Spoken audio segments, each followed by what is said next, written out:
Hong Kong, China. Undeterred by a police ban and the arrest of prominent activists, hundreds of protesters in Hong Kong took to the streets for a 13th consecutive weekend rallying against China's interference in the territory. Black-clad demonstrators, some carrying crosses, gathered on Saturday at a sports stadium in Hong Kong city centre for what they called a Christian rally, before fanning out into the streets and marching towards the police headquarters in central Wong Chai. Hong Kong arrests activists before major protest. The march came as police ramped up a crackdown on the months-long protest movement, which was triggered in June by a proposed bill that would have allowed extraditions to mainland China. The draft law has since been shelved, but the protests have continued, with demonstrators issuing 5 main demands, including the right to elect officials and the resignation of Chief Executive Carrie Lam. On Friday night, police detained 3 legislators hours after arresting several prominent activists including Joshua Wong, one of the leaders of the 79-day umbrella movement in 2014. Wong, who was charged with organizing an unlawful assembly in June, was released on bail. Saturday's banned rally was called to mark the 5th anniversary of China's rejection of demands for free elections in Hong Kong, a move that sparked the mass sit-in in 2014. Earlier on Saturday, banners that read "Retract the 831st Diktat" were unfurled from some buildings in central Hong Kong. Prayer meetings, mass shopping trips.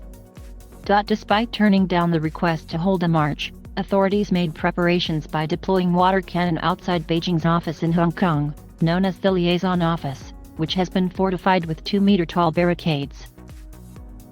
Following the police's decision to outlaw the rally, protesters on Friday began devising workarounds online, calling for prayer meetings, which do not require police approval, as well as mass shopping trips on Hong Kong Island, where government buildings are located.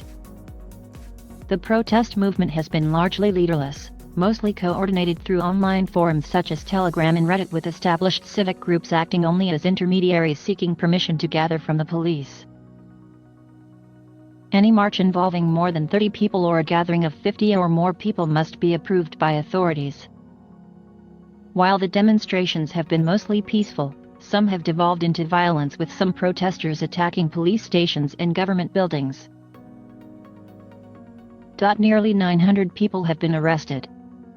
There is growing fear among protesters that if Saturday's rally turns violent, authorities may invoke Emergency Regulations Ordinance, which grants the government sweeping emergency powers, including a ban on all public gatherings and media censorship.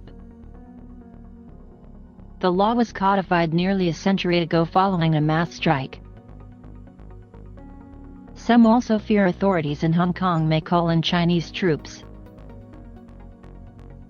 China has slammed the protests, saying they were damaging Hong Kong's economy and denouncing what it called terrorist-like actions by demonstrators.